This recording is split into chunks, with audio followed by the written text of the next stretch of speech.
Mesdames et messieurs, bonsoir. Soyez les bienvenus pour cette nouvelle édition de votre journal de 22 heures. À la une, dans l'actualité.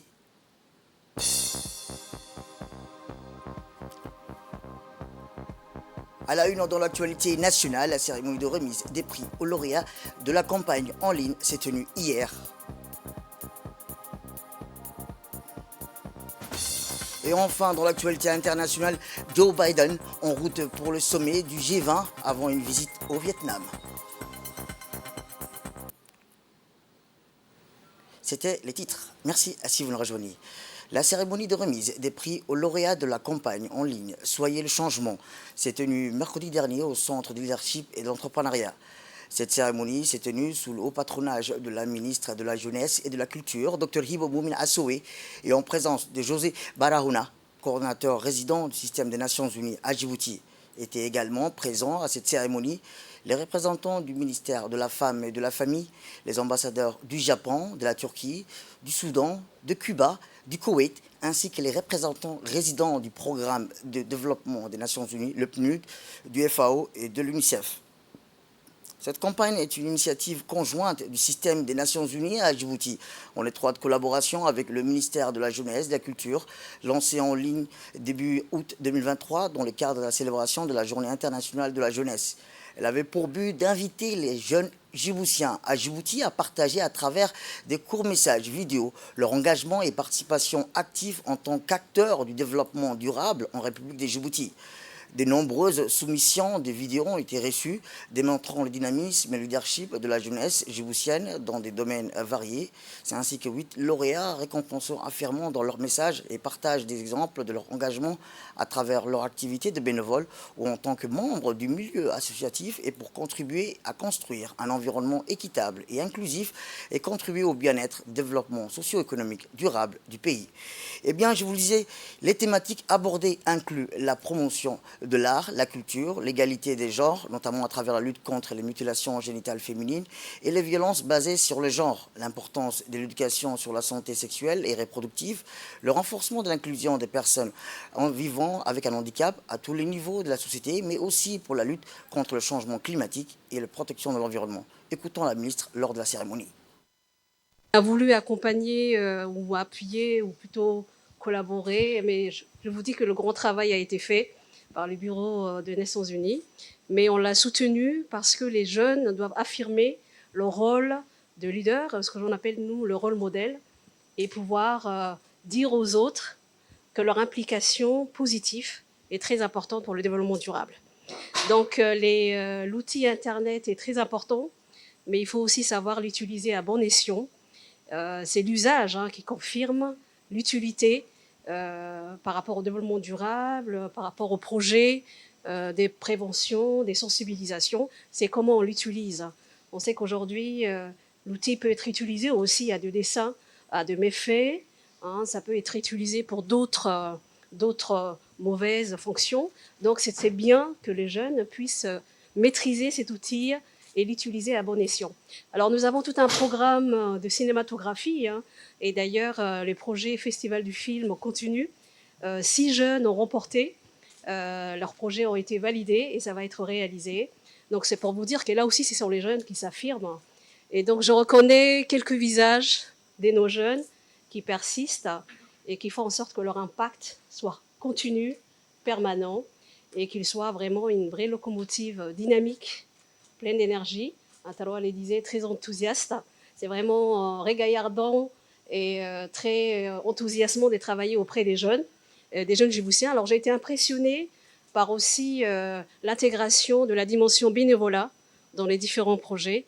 Donc c'est un travail sur lequel nous allons donner toute notre attention, mais on voit qu'il y a déjà vraiment du prérequis, qu'il y a déjà des choses qui sont faites et que nos jeunes, les jeunes aujourd'hui, qui ont témoigné de leur engagement dans les vidéos, nous allons pouvoir travailler avec eux pour qu'ils puissent un peu devenir le porte-parole de ce travail de bénévolat, avec le premier prix, donc qui est associé et qui a montré que la culture aussi est un espace ou bien un moyen un support de communication, des sensibilisations et des préventions.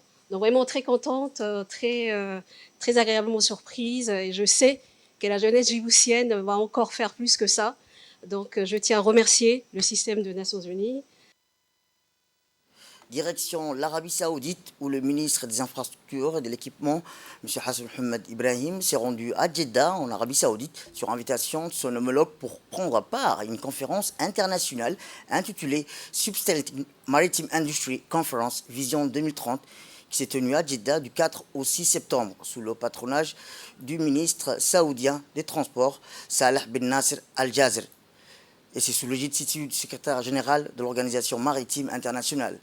Dans son déplacement, le ministre était accompagné de son directeur des affaires maritimes, M. Al-Mirh Sheikh Daoud. Cette conférence portait sur une analyse de l'impact du transport maritime sur le développement durable de l'écosystème marin déjà fragilisé et la future technologie des navires propres. Ces assises de grande portée internationale ont participé à une cinquantaine de ministres en charge du transport maritime, des représentants d'organismes internationaux, des grandes universités et institutions académiques ainsi que des grosses compagnies maritimes. En marge de sa participation à cette conférence, le ministre a eu une réunion très fructueuse avec le secrétaire général de l'Organisation maritime internationale où a été abordé des sujets de l'intérêt national en matière de renforcement des capacités, mais aussi des sujets à caractère régional, notamment le code de conduite de Djibouti. Et dans notre magazine de ce soir, toujours dans notre volet énergétique au cœur de Djibouti, dans la région pittoresque de Goubet, une métamorphose extraordinaire est en train de s'opérer. Jadis célébrée pour ses eaux salines et ses richesses minérales, cette région voit aujourd'hui se dessiner un avenir radieux, mêlant innovation et durabilité pour façonner une nouvelle ère. Ces récits enchanteurs évoquent la renaissance progressive des rives du Goubet.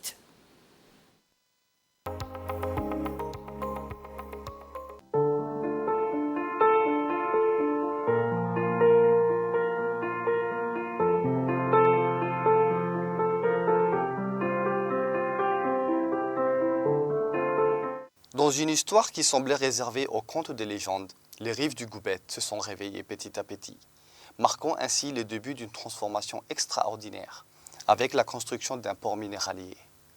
Le sel et les bromures de sodium précieusement enfouis dans les profondeurs de la terre depuis des millénaires sont désormais les joyaux de cette terre ancestrale, qui sont destinés aujourd'hui à traverser les frontières et à s'épanouir sur les marchés mondiaux. Depuis quelque temps maintenant, la région du lac Assal devient coutumière de ce genre de cérémonie. Et c'est une très bonne nouvelle pour une région que les croyances, mais aussi les difficultés d'accès et la rigueur des conditions climatiques rendaient réfractaires, pensait-on, à toute velléité de développement économique. Aujourd'hui, le lac Assal, grâce aux progrès réalisés, notamment sur le plan des infrastructures, ne revêt plus ce caractère singulier d'un no man's land où aucun développement n'est envisageable. Dorénavant, cette terre ancestrale écrit un tout nouveau chapitre de son histoire. Les éoliennes majestueuses du parc éolien se dressent fièrement, leurs pales dansant avec le vent pour générer une énergie propre et renouvelable. Le Goubet Wind Farm, l'usine de bromure de sodium, sont bien plus que de simples infrastructures économiques. Elles incarnent un symbole puissant d'engagement envers l'avenir. Jusqu'à présent, notre économie essentiellement basée sur le secteur tertiaire donnait l'impression d'être unijambiste. Désormais, avec le développement amorcé du secteur industriel comme la zone économique spéciale du lac Assal, notre économie gagnera, comme je l'ai dit, en solidité et en stabilité. Cette vision ambitieuse s'étend bien au-delà de la simple production d'énergie. Les côtes autrefois paisibles du Goubet sont désormais le berceau d'une activité économique florissante. Le port minéralier, les éoliennes, la géothermie forment tous une symphonie d'opportunités économiques qui résonne bien au-delà des frontières. Le Goubet ne se contente pas d'être un précurseur de l'économie, il devient un modèle de développement durable et d'innovation. Ainsi, la région du Goubet renaît tel un phénix sorti des cendres, métamorphosé grâce à une vision audacieuse et à des efforts concertés.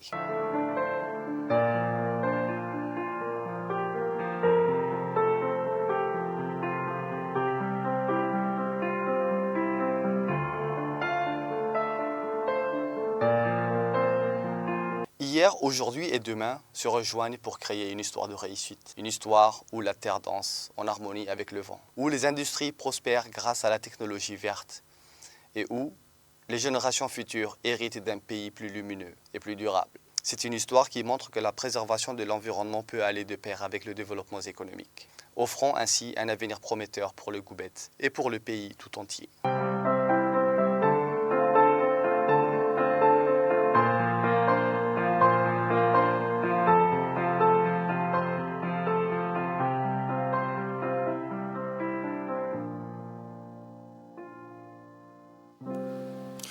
Santé à présent, ou dans le cadre des activités de l'équipe mobile de la région sanitaire d'Arta, une caravane médicale composée des médecins, des sages-femmes et d'infirmiers se seront rendus jeudi dans la localité de Laïta pour la prise en charge des populations des zones rurales éloignées en matière de santé. Cette caravane conduite par le médecin-chef de la région sanitaire d'Arta, Dr Yacoub Hussein Ardeye, a entamé très tôt des consultations, prodigué les soins nécessaires à des patients, délivré des médicaments et autres ordonnances, tout en procédant en même temps à la sensibilisation autour des maladies contagieuses et leur prévention. Les prestations de soins offertes par l'équipe mobile comprennent entre autres consultations pour adultes et enfants, consultations pour les femmes enceintes, dépistage de la malnutrition, distribution des moustiquaires et la vaccination de routine qui est la vaccination contre la Covid-19.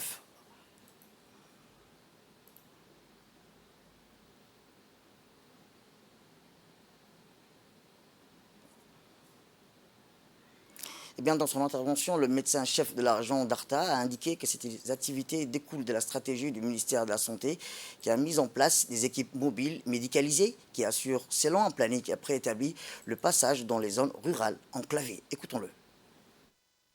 Dans le cadre de nos activités de quotidien, nous sommes en déplacement au niveau de la sous-préfecture de Karta pour pouvoir prodiguer les soins de santé primaire, à savoir le paquet minimum d'activités, à savoir la consultation de routine, les consultations obligatoires, la santé reproductive, les consultations prénatales, le planning familial et le suivi de grossesse de manière générale. Pour les enfants, nous sommes en train de voir leur état nutritionnel et leur suivi vaccinal. Et nous sommes aujourd'hui d'une telle fierté aujourd'hui de l'accueil qui nous a été réservé par la population ici présente.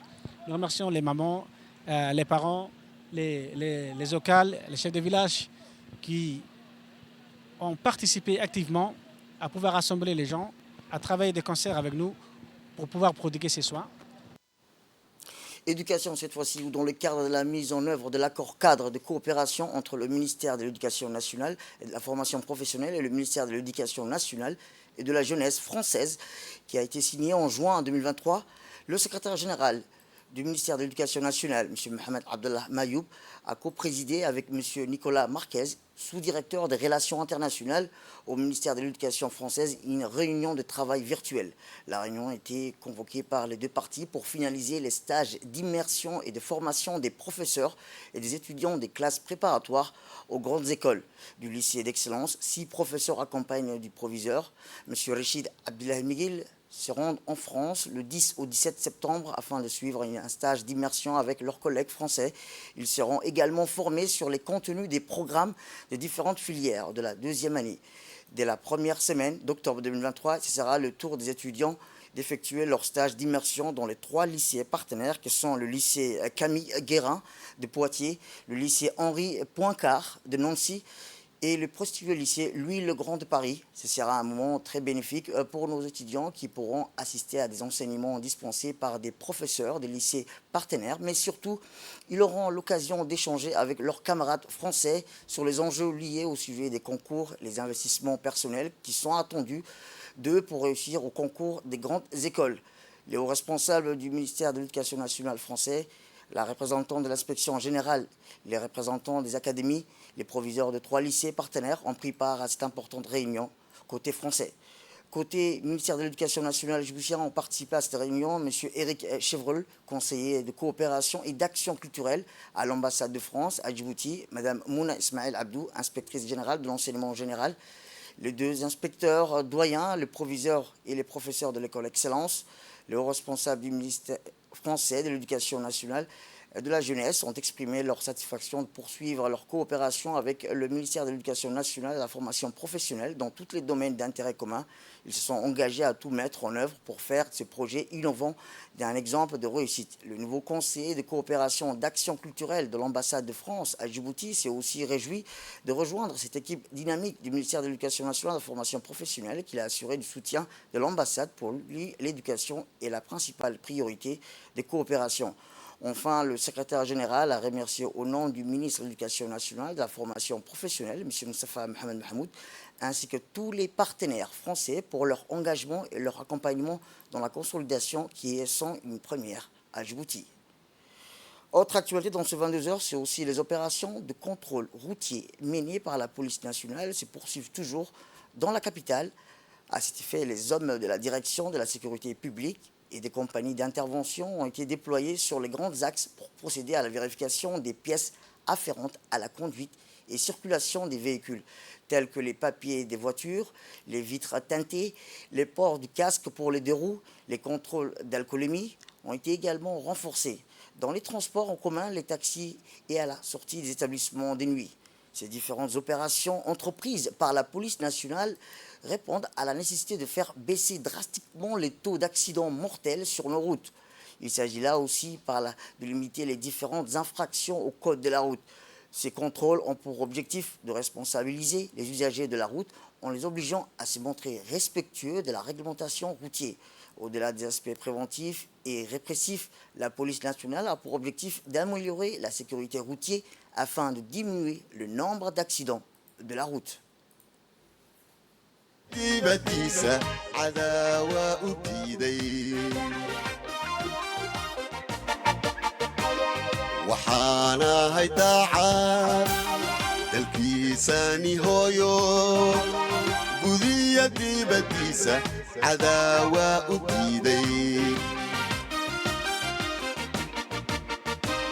dablaan ahaygan duruufaha hawshaa anaa u dulqaato xilbaan dusha saaray dablaan ahaygan duruufaha hawshaa anaa u dulqaato xilbaan dusha saaray waxaan ahay duugi dadkiisa hagaaya shuruucda dalkiisa dastuurka ilaasha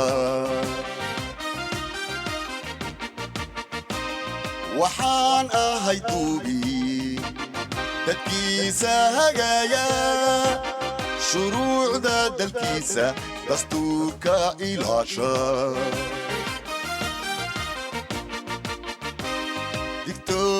anale dilaagiya tuuga damaaci shisheeye danayste mayelo Direction le sud du pays, plus précisément à Ali-Sébié, où le conseil régional a eu l'honneur d'accueillir la chef de projet d'appui à l'engagement de la société civile dans le processus de développement local financé par l'USAID, Mme Ban Saraf, et son chef de projet adjoint, M. Daher Merane, pour une journée mémorable marquée par la remise officielle des matériels informatiques et des mobiliers au conseil régional d'Ali-Sébié.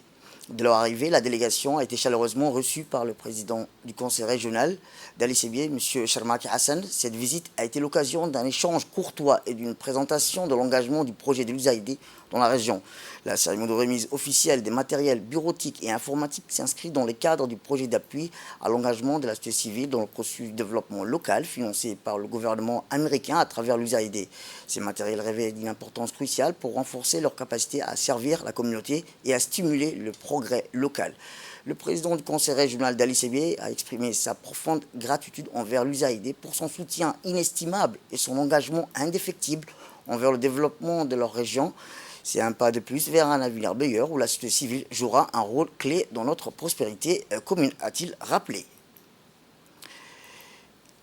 Dans le cadre des programmes d'aide sociale, le Diwan Al-Zaka a procédé à la distribution plutôt de la première tranche de parrainage d'orphelins pour l'année 2023 au niveau de la région de Tadjoura.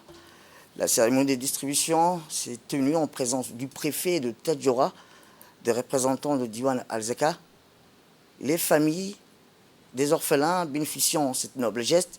À cet égard, environ 76 orphelins ont bénéficié de la première tranche de parrainage, ou kafala, comme on dit, chacun pour une somme de 15 000 francs. Les responsables de Diwan Al-Zaka, Aden Hussein, et le préfet de la région de Tadjoura, M. Mohamed Abbas, ont souligné la grande importance de la Zaka et le kafala pour améliorer les conditions de vie des groupes vulnérables de la société. Et dans la page sport, pour clore l'actualité nationale, l'équipe nationale féminine prépare la qualification de la Coupe d'Afrique. L'équipe nationale de football féminine s'est entraînée hier après-midi au Centre technique national avant de s'envoler dans les prochains jours à Lomé, capitale de Togo, pour la première phase de qualification du Coupe d'Afrique de football féminin. Cette année, le sélectionneur national a mis sur la performance de l'équipe nationale féminine afin de parvenir à passer le premier tour à cette qualification. Eh bien, dans une brève allocution, l'entraîneur de l'équipe nationale de football féminine a souligné qu'il pense qu'il a tous les atouts pour réussir cette année la qualification du Coupe d'Afrique du foot féminin. Et dans l'actualité internationale, je vous le dis dans le titre, Joe Biden en route pour le sommet du G20 avant une visite au Vietnam. Le sommet du G20 à New Delhi sera marqué par des absences des présidents russes Vladimir Poutine, chinois Xi Jinping. Après un dernier test négatif au Covid, Joe Biden s'est envolé pour New Delhi où se tient ce week-end le sommet du G20. L'épouse du président américain avait été testée positive en début de semaine. Ce sommet sera marqué par les absences des présidents russes et chinois qui seront représentés par leurs ministres des Affaires étrangères. 9 pays ont été invités, le Bangladesh, l'Égypte, le Maurice, le Nigeria, les Pays-Bas, Oman, Singapour, l'Espagne et les Émirats arabes unis. Le changement climatique et les conséquences de l'invasion russe à l'Ukraine font partie des thèmes qui seront abordés aimant au principe de laïcité dans les écoles. C'est tout pour cette édition. Merci à vous de nous avoir suivis. Restez avec nous pour la suite d'un programme télévisé. Le programme continue sur Télé Djibouti.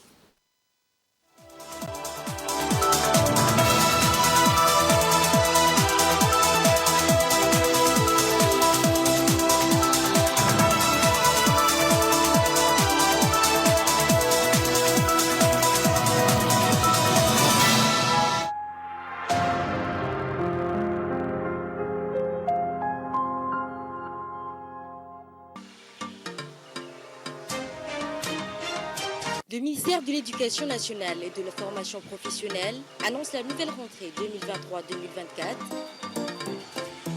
J'ai l'impression que vous n'êtes pas encore préparé pour cette nouvelle rentrée.